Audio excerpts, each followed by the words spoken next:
أعوذ بالله من الشيطان الرجيم بسم الله الرحمن الرحيم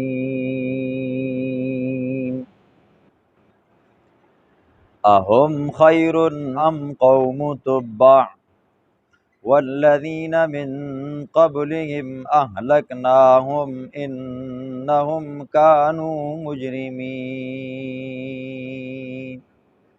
وما خلقنا السماوات والأرض وما بينهما لاعبين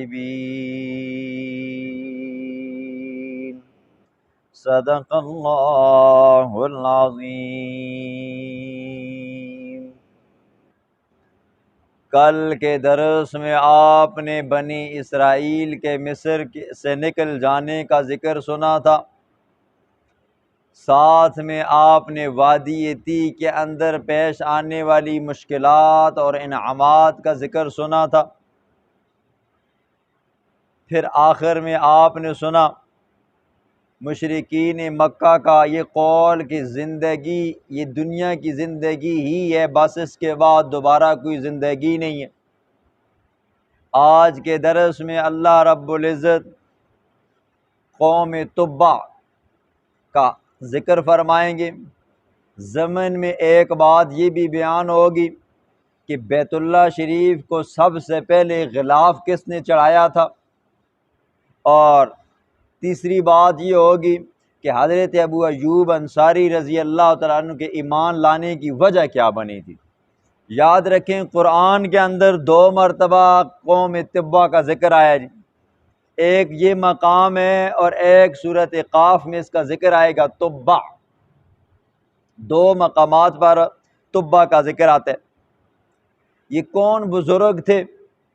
مستدرک حاکم یہ حدیث کی ایک کتاب ہے، اس میں ایک روایت آتی ہے، اللہ کی پاک پیغمبر سے پوچھا گیا یا رسول اللہ یہ بتائیں یہ تبع کون تھا؟ حضور صلی اللہ علیہ وسلم نے فرمایا لا ادری، میں نہیں جانتا، اتبع نبی ام لا، تبع یہ نبی تھا یا نہیں تھا، اس کے بارے میں مجھے علم نہیں ہے۔ مفسرین فرماتے ہیں یمن کے علاقے کے اندر ایک قبیلہ تھا جس کا نام حمیر تھا، اور یمن کے بادشاہ کا نام اس زمانے کے اندر جو لقب ہوتا تھا تبع ہوتا تھا۔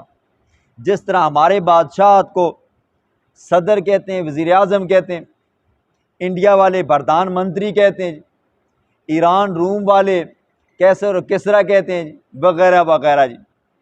خلافت کا زمانہ ہو یا سلطنت بادشاہت کا زمانہ ہو تو سلطان کہتے ہیں۔ تو یہ اپنی قوم کا بادشاہ تھا جی۔ یہ اور اس کی قوم آگ کی پجاری تھی، آگ کی پوجا کرتے تھے، آگ کو نفع نقصان کا مالک سمجھتے تھے۔ ان کی قوم کے اندر اہل کتاب بھی تھے جو حضرت موسیٰ علیہ السلام، حضرت عیسیٰ علیہ السلام، حضرت داؤد علیہ السلام، حضرت ابراہیم خلیل اللہ کے ماننے والے تھے۔ تو ان کی آپس میں اکثر اوقات لڑائی رہتی تھی جی، نجومیوں کی اہل کتاب کے ساتھ ہوتی تھی۔ ایک مرتبہ یہ جنگ تیز ہوگی، بھڑک اٹھی جی، تو کائن بھی، نجومی بھی اور اہل کتاب بھی بادشاہ کے پاس آئے، بادشاہ کو کہا ہمارے درمیان میں آپ فیصلہ کیجئے۔ اور آپ نے سنا ہے اس زمانے کے اندر کسی کے حق پر ہونے کی دلیل یہ ہوتی تھی کہ قربانی کرتا تھا تو آسمان سے آگ آتی تھی، اگر آگ اس کی قربانی کو کھا جاتی، جلا ڈالتی تو سمجھ جاتے تھے کہ بھئی یہ بندہ کیا جی سچا ہے، نیکوکار ہے۔ بادشاہ نے کہا آپ اس طرح کریں جی، جانور ذبح کریں، آسمان سے آگ آئے گی تو دیکھ لیں گے کون سچا ہے کون جھوٹا ہے۔ کائنوں اور نجومیوں نے بھی جانور ذبح کیا، اہل کتاب نے بھی کیا، آسمان سے آگ آئی، اہل کتاب کی قربانی کو جلا کر بھسم کر کے چلی گئی۔ تو یہ بندہ سمجھ گیا کہ اہل کتاب کیا ہیں جی سچے، تو یہ یہاں سے آگ کی پوجا کو چھوڑ کر کیا ہو گیا جی اہل کتاب بن گیا اور حقیقی موحد بن گیا، توحید کے قائل بن گیا۔ اللہ نے اس کو 2 بیٹے عطا فرمائے تھے، ایک کا نام قریب تھا، ایک کا نام کرب تھا، اور اس کا اپنا نام اسعد بن ملیک تھا۔ تو اس کو ابو قریب کے نام سے بھی یاد کرتے ہیں، اور طبہ کے نام سے بھی یاد کرتے ہیں۔ زیادہ لمبی چوڑی جو تفصیل ہوگی وہ سورۃ قاف میں آئے گی۔ پیغمبر علیہ الصلوۃ والسلام سے 900 سال پہلے یہ دنیا سے گیا جی، 900 سال پہلے گزرے۔ ایک مرتبہ یہ اپنی بادشاہت کو دیکھنے کے لیے، وزٹ کرنے کے لیے، دورہ کرنے کے لیے باہر نکلا جی۔ اس کی سلطنت اتنی زیادہ تھی، اتنی زیادہ تھی، اتنی بادشاہت تھی، آگے پیچھے نوکر چاکر ہر وقت ہوتے تھے۔ اس کا چکر لگتے لگتے لگتے لگتے مدینہ طیبہ میں پہنچا جی۔ وہاں پر کچھ لڑائی ہوئی، اس کا ایک بیٹا وہاں پہ مارا گیا جی۔ اس نے ارادہ کیا میں کیا کروں گا جی، مدینہ کو تتر بتر کر دوں گا جی، ٹھیک ہے۔ اس وقت اس کا نام یثرب تھا۔ تو جب اس نے برا ارادہ کیا تو وہاں کے جو یہودی عالم تھے، عیسائی عالم تھے، انہوں نے اس کو بتایا، سمجھایا کہ بھائی یہ شعر ہے وہ اس نبی کا جو نبی آخر الزمان ہے، اور یہ خود صاحب علم تھا جی، ٹھیک ہے۔ اس کے بڑے اشعار تھے، حضور صلی اللہ علیہ وسلم کی علامات کو، صفات کو جانتا تھا کہ نبی آخر الزمان آئیں گے، مکہ کے اندر پیدا ہوں گے اور ان کی ہجرت مدینہ طیبہ ہوگی۔ تو وہاں پر یہ اس کو سمجھایا گیا، خیر جیسے کیسے ہو کر لڑائی ختم ہوگی۔ پھر وہاں سے یہ چلا مکہ میں پہنچا جی۔ تو جب اس نے مکہ پہنچ کر دیکھا نا جی، جس شہر میں جاتا تھا لوگ اس کے استقبال کرتے تھے، تو مکے کا کوئی بندہ اس کے استقبال کے لیے نہ آیا جی، ٹھیک ہے جی۔ اور ہوتا ہے نا جی، بعض بندہ خوش آمدی ہوتا ہے جی، ٹھیک ہے، میں آؤں تو میرے آگے لوگ اٹھیں جی، میں آؤں تو لوگ مجھے ملنے کے لیے آئیں جی، میں آؤں تو لوگ کیا جی میرے چپل ٹھیک کریں جی، ٹھیک ہے۔ تو اس کو تکلیف ہوئی جی، اس کو تکلیف ہوئی، بھائی میں جہاں پر بھی جاتا ہوں میں اتنا بڑا بادشاہ ہوں اور لوگ میرے استقبال کے لیے آتے ہیں، یہ مکے کا ایک بندہ بھی نہ آیا جی۔ اس کے دل کے اندر برا ارادہ ہوا، اس نے کہا میں یہ بیت اللہ کی اینٹ سے اینٹ بجا دوں گا جی۔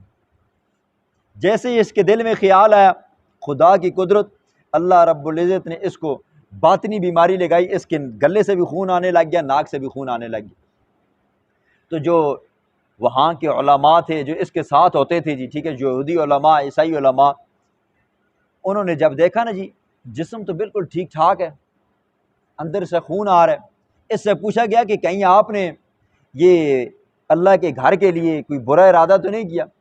تو اس نے کہا کہ بھئی میں جب یہاں پر آیا انہوں نے میرا استقبال نہیں کیا، تو میں نے کہا اب میں ان کے ساتھ وہ حشر کروں گا، یہ بھی کیا یاد رکھیں گے۔ تو اس کو بتایا گیا کہ یہ کیا جی، اللہ کا گھر ہے جی، ابراہیم خلیل اللہ نے اس کو تعمیر کیا اور ان کے بیٹے اسماعیل ذبیح اللہ نے تعمیر کیا، یہ نبی آخر الزمان کی جائے پیدائش ہے جی۔ تو اس کو سمجھ لگی، اب اس کو کہا کہ بھئی آپ اپنا ارادہ ٹھیک کر لو۔ جب اس نے اپنا ارادہ ٹھیک کیا تو اللہ نے اس کی ناک سے بھی خون بند کر دیا اور گلے کا خون بھی بند کر دیا جی۔ تو اس نے صحت کی وجہ سے کیا کر دیا جی، بیت اللہ شریف کے اوپر غلاف چڑھایا جی۔ وہ ریشمی غلاف تھا، سب سے پہلے وہ انسان جس نے بیت اللہ کا غلاف چڑھایا وہ کون تھا جی، اسعد بن ملیک طبہ تھا جی، ٹھیک ہے۔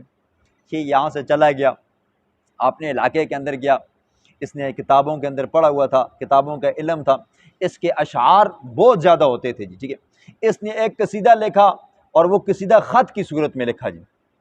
اس کے اندر حضور صلی اللہ علیہ وسلم کی علامات بیان فرمائی، حضور کی صفات بیان فرمائی، حضور کی تعریفات بیان کی، ٹھیک ہے۔ اشعار لمبے ہیں، مختصراً بتاتا ہوں۔ اس نے حضور صلی اللہ علیہ وسلم کے بارے میں لکھا، یا رسول اللہ میں نے آپ کے بارے میں پڑھا ہے، تورات کے اندر پڑھا ہے، زبور کے اندر پڑھا ہے، انجیل کے اندر پڑھا ہے، اگر اللہ نے مجھے آپ کے زمانے تک زندہ رکھا تو میں آپ کے پاؤں کو دھو کر میں اس کا پانی پیوں گا جی، اور اگر میں آپ کا زمانہ نہ پا سکوں تو میں آپ کی شریعت کے اوپر، آپ کے اوپر میں ایمان لا چکا ہوں جی، روحانی طور پر جی، لہٰذا آپ میرے لیے کیا کرنا جی، قیامت والے دن اللہ سے سفارش کر دینا ہے۔ حضور کی تعریفات کے اندر اس نے ایک وہ خط لکھا، وہ خط اس سے ہوتے ہوئے نیچے آتے آتے آتے حضرت ابو ایوب انصاری رضی اللہ تعالیٰ کے خاندان میں پہنچا۔ حضرت ابو ایوب انصاری رضی اللہ تعالیٰ، ان کا اپنا نام خالد بن زید تھا جی۔ حضرت ابو ایوب انصاری رضی اللہ تعالیٰ کا اپنا نام کیا تھا جی، خالد بن زید تھا۔ تو جب انہوں نے وہ خط پڑھا، پھر ایک زمانہ آیا، پیغمبر علیہ الصلوۃ والسلام کو اللہ نے نبوت عطا فرمائی، مکہ میں رہے، مکہ سے پھر ہجرت کر کے مدینہ طیبہ میں گئے نا، وہی صفات، وہی علامات، وہی تعریفات جو طبہ نے 900 سال پہلے لکھی تھی نا جی، پیغمبر علیہ الصلوۃ والسلام کے اوپر فٹ آتی تھی۔ حضرت ابو ایوب انصاری رضی اللہ عنہ وہ خط لے کر حضور کے پاس آئے، حضور کو وہ خط دیا اور فوراً حضور صلی اللہ علیہ وسلم کے ہاتھوں کے اوپر اسلام قبول کر دی۔ حضرت ابو ایوب انصاری رضی اللہ عنہ کے ایمان لانے کا جو سبب بنا وہ خط بنا، طبع کا خط بنا جی۔ حضور صلی اللہ علیہ وسلم نے اس خط کو پڑھا جی، حضور نے اس کے لیے دعا فرمائی، ٹھیک ہے، اس کا مختصراً ذکر تھا جی۔ اہم خیرن، آیا یہ خیرن بہترین مکہ والے لوگ، ام قوم تبع، یا قوم تبع، تبع کی قوم ہے، والذین من قبلہم، اور وہ لوگ من قبلہم جو ان سے پہلے ہیں، اہلکناہم، ہم نے ان کو ہلاک کیا، جنہوں نے پیغمبروں کی باتوں کو مانا کامیاب کیا، جنہوں نے نہ مانا تو اہلکناہم، ہم نے ان کو ہلاک کیا۔ انہم کانوا مجرمین، بے شک وہ تھے مجرم قوم۔ وما خلقنا السماوات والارض، نہیں پیدا کیا ہم نے آسمانوں کو، والارض، زمین کو، وما بینہما، جو کچھ ان کے درمیان میں، لاعبین، کھیل بنانے کے لیے۔ ہم نے آسمانوں کو، زمینوں کو کھیل تماشے کے لیے نہیں بنایا جی، اور اس کے درمیان میں جو جو بھی مخلوقات ہے ہم نے اس کو بھی کھیل تماشے کے لیے نہیں بنایا۔ یاد رکھیں جو بھی چیز ہم بناتے ہیں جی وہ ویسے کھیل تماشے کے لیے نہیں بناتے جی، آخر اس کا کوئی نہ کوئی مقصد ہوتا ہے جی۔ یہ مسجد آپ نے بنائی ہے جی، اس کا ایک مقصد ہے جی۔ کیا مقصد ہے جی؟ ہم اس میں اللہ کی عبادت کریں گے۔ مکان آپ بناتے ہو تو آپ کا ایک مقصد ہوتا ہے، ہم اس کے اندر کیا کریں گے جی؟ رہیں گے جی۔ بیٹھک بناتے ہو تو آپ کا ایک مقصد ہوتا ہے، مہمان آئیں گے، خوشی غم کے اندر کیا ہوگی جی؟ استعمال ہوگی جی۔ اسی طرح مدرسہ بنتا ہے تو مدرسے کا بھی ایک مقصد ہوتا ہے جی، بچوں کو تعلیم دی جائے گی، یونیورسٹیوں کی تعلیم دی جائے گی۔ تو یاد رکھیں دنیا کی مثال ایک کالج، یونیورسٹی، ایک مدرسے کی مانند ہے جی، ٹھیک ہے۔ دنیا کی مثال کالج، یونیورسٹی کی مانند ہے جی، ٹھیک ہے۔ جس طرح کالج، یونیورسٹی کی عمارت ہوتی ہے، یہ دنیا کیا ہے جی؟ ایک عمارت کی مانند ہے جی، ٹھیک ہے۔ پھر اس کے اندر ٹیچر ہوتے ہیں، اس کے اندر استاد ہوتے ہیں، اس کے اندر پڑھنے والے ہوتے ہیں، پڑھانے والے ہوتے ہیں جی، ٹھیک ہے۔ پھر اس کے اندر ایک نصاب ہوتا ہے جی، ٹھیک ہے، تعلیم ہوتی ہے جس کو بچہ پڑھتا ہے، پڑھنے کے بعد کیا ہوتا ہے جی؟ پھر آخر میں امتحان ہوتا ہے۔ تو یہ دنیا بھی کیا ہے جی؟ ایک کارخانے کی مانند ہے، مدرسے کی مانند ہے، یونیورسٹی کی مانند ہے جی، ٹھیک ہے۔ اللہ نے ایک نصاب بھیجا جی، یہ قرآن مجید ہے، اس کو پڑھانے کے لیے، سمجھانے کے لیے اللہ نے نبی بھیجے جی، ان کے بعد ان کے خلفاء، پھر اس طرح کرتے کرتے علماء۔ یہ دنیا کے اندر آپ نے پڑھنا ہے جی، ٹھیک ہے۔ پھر اس کا امتحان ہوگا، آنکھیں بند ہوں گی، امتحان ہوگا۔ پھر دنیا کے امتحان کے اندر بچہ پاس ہو جائے نا جی، اس کو انعام ملتا ہے جی، ٹھیک ہے۔ پہلی پوزیشن، دوسری پوزیشن، تیسری پوزیشن کے طور پر کچھ نہ کچھ انعام دیا جاتا ہے جی۔ اور اگر فیل ہو جائے وہ وہیں کا وہیں پڑا رہتا ہے جی، پیچھے کا ذلت اور رسوائی بن جاتی ہے۔ یہی حالت ہے، جو بندہ قیامت والے دن اس امتحان کے اندر کامیاب ہو گیا اس کو بطور انعام کے جنت ملے گی، جو ناکام ہو گیا جی بطور سزا کے جہنم ملے گی۔ تو اللہ فرماتے ہیں ہم نے زمینوں آسمانوں کو بیکار پیدا نہیں کیا جی۔ ما خلقناہما، نہیں ہم نے پیدا کیا ان دونوں کو، الا بالحق، مگر حق کو ظاہر کرنے کے لیے۔ زمینوں کا بنانے والا، آسمانوں کا بنانے والا، بغیر ستون کے کھڑا کرنے والا آخر کوئی ذات ہے جی، ٹھیک ہے۔ پہاڑ بنانے والا، اس کے اندر ندی نالے رکھنے والا جی، ٹھیک ہے۔ زمین کو کبھی دلدل بنانے والا، کبھی سخت بنانے والا، کبھی درمیانی بنانے والا، آخر کوئی نہ کوئی تو تھا نا جی جس نے اس کو بنایا تھا، ٹھیک ہے۔ اللہ فرماتے ہیں ہم نے حق کو ظاہر کرنے کے لیے اس کو پیدا فرمایا۔ وَلَٰكِنَّ أَكْثَرَهُمْ لَا يَعْلَمُونَ، لیکن اکثر ان کے لا يعلمون نہیں جانتے۔ إِنَّ يَوْمَ الْفَصْلِ، بے شک یوم الفصل، فیصلے کا دن، میقاتہم، ان کے مقررہ وقت ہے، اجمعین، سب کا سب جی۔ ایک دن آئے گا وہ فیصلے کا وقت ہوگا جی، اس کے اندر سب کا فیصلہ ہوگا جی، ٹھیک ہے۔ کھوٹے کا بھی ہوگا، کھرے کا بھی ہوگا، کافر کا بھی ہوگا، مسلمان کا بھی ہوگا، مشرک کا بھی ہوگا، موحد کا بھی ہوگا، سنت کی اتباع کرنے والے کا بھی ہوگا اور بدعت کی اتباع کرنے والے کا بھی ہوگا، نیکوکار کا بھی ہوگا، بدکار گنہگار کا بھی ہوگا جی، ہر ایک کا فیصلہ وہاں پر ہوگا۔